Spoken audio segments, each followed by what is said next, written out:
Welcome to Colney Talk Podcast.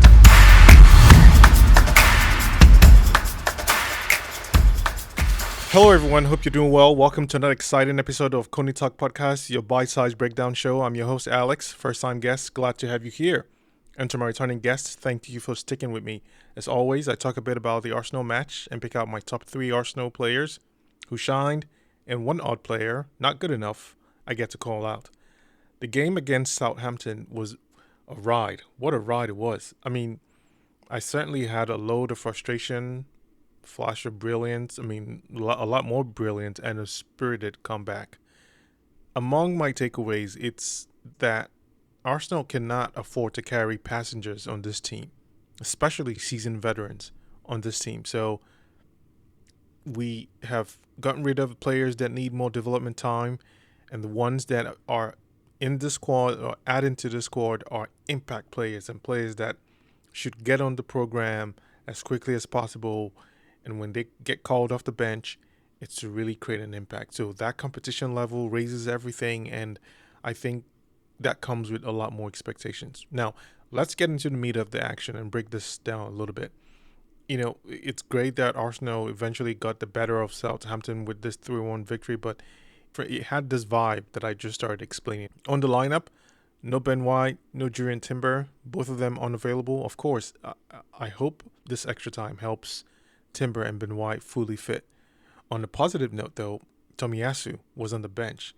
It sure has been a while. I worried a bit with his injuries. I didn't want to think, worse things as to how it could derail him and really put him out of the game for a while. But I'm glad he's back. Definitely showed that he's going to be managed for quite some time till we see him play full 90 or when we have other competition. Arteta is starting with Sterling, Jesus, and Jorginho in key positions. I thought, sure, why not? I mean, they should be able to do the job well. I'm just going to say it was a manageable experience. That's how it felt. For the first half, as the game started, Southampton came out ready to test us defensively. It wasn't much lived until we completely took over the game. Although it was slow and lacked fluidity, if you will, in terms of our final plays. I've said this a lot. We don't have problems cutting through press. We don't have problems going through low blocks and how we move players and defenders to create some spaces. Our touches in the final third, our touches in the box has been increasing so much, and that's very well commendable. But when it comes to our finishes, I wanted to hit the pole. I wanted to be slightly, margins off the post. I wanted to at least test the keeper a few times, but we haven't had that. So I really am waiting and I'm patient to see that come to life, especially this season. Arsenal had all the possessions and all the build-up, but no real bites at the end of it. We simply lacked that sharpness in the final third. The ball would get to the right places, but then hesitation. I would say sometimes it felt like overthinking. No one would pull the trigger. It was strange to watch. I think for me that directness rather would open things up, make it at least a little bit more light on the players' feet. Easier said for me here, but that's how I perceived it, and I felt like these players could have transmitted it that way or that intention when they were on the ball in the game, because these players are such a threat.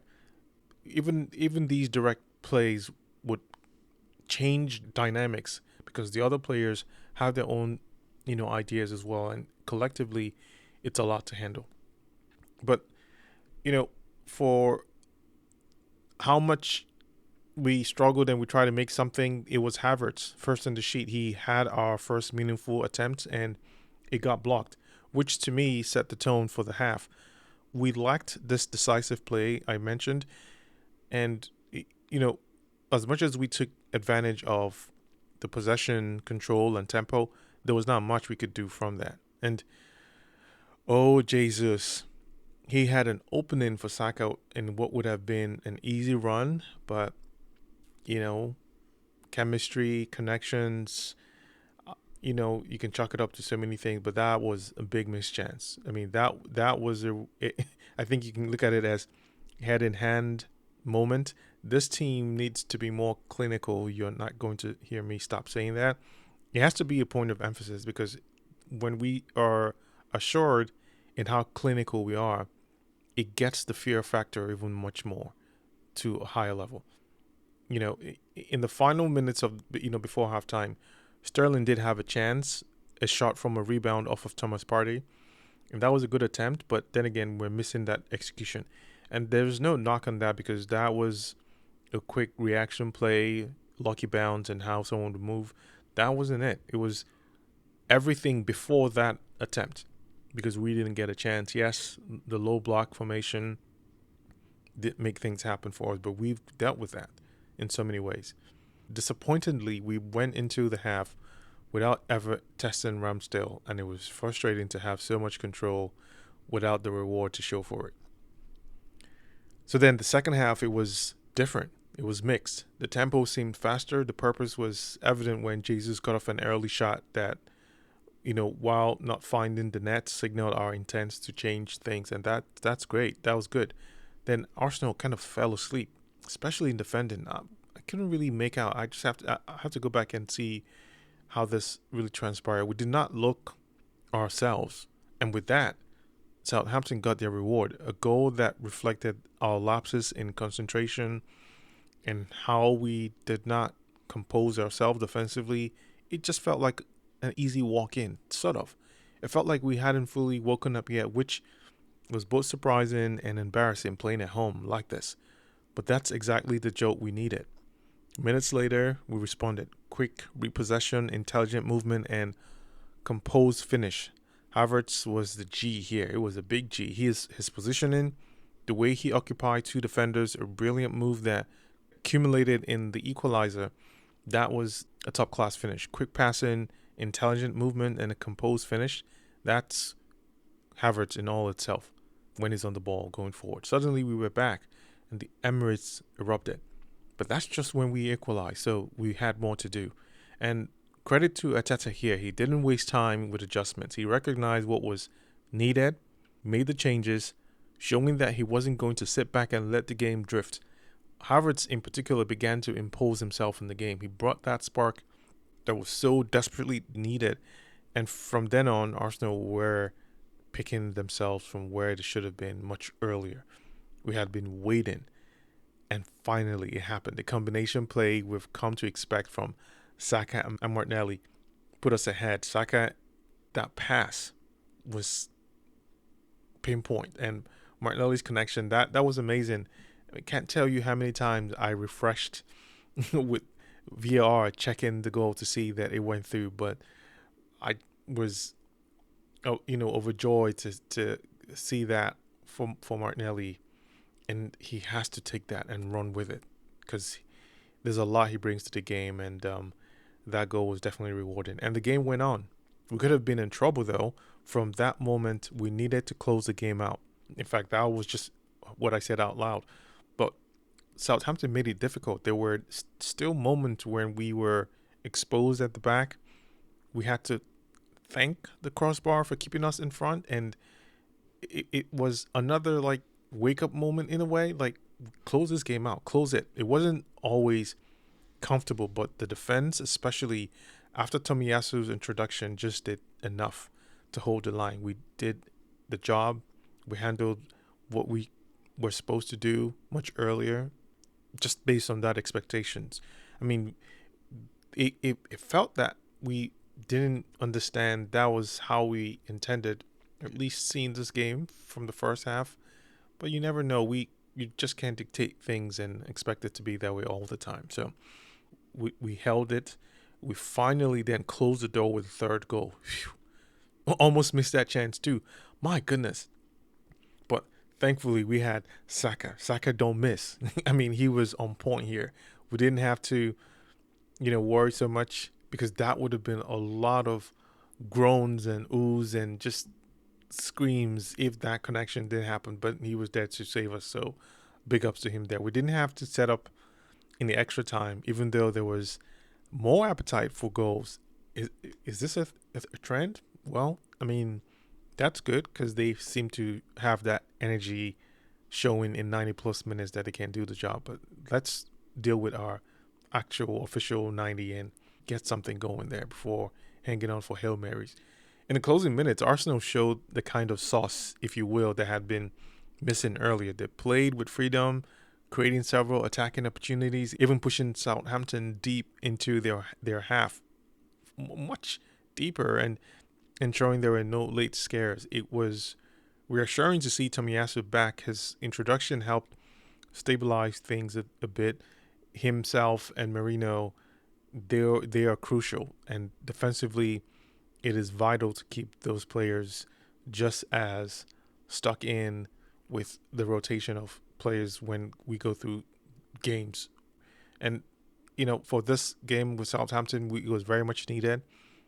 The players that we continue to count on as far as the back line needed that extra support. So when you talk about Tomiyasu and Merino either playing in combination with Rice and Partey, that's defensively sound depth for the games and seeing games out. So it was vital, and that's how we really saw this game. The increased activity down the wings allowed us to stretch Southampton defensively, and we created clear-cut chances, and those opportunities, I think, contributed to that appetite where we could have done something in those final moments. And it was a lot of positives from that.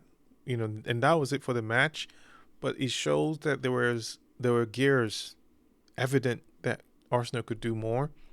Yes, it came late, but it shows that intent was very close to even turning out. So we definitely will look forward to so many games where we would score and then add some more later in the final minutes. All right, jumping straight to my top 3 players. First up, Kai Havertz, a silent beast. He's just a silent beast. Havertz proved to be a real nuisance to Southampton's defense. He had his imprint whenever we tried to attack, even in the first half. His involvement in the build-up play and the manner in which he stressed Southampton's backline was crucial to turning everything. In fact, that first goal was just a statement. Very good trend that he's been setting with the amount of goals consistently that he has been awarded when he's playing and starting. So for sure, one of those unbenchable players, and it's not even a question or conversation with his name. Great game. Second player, Saka. He was on fire.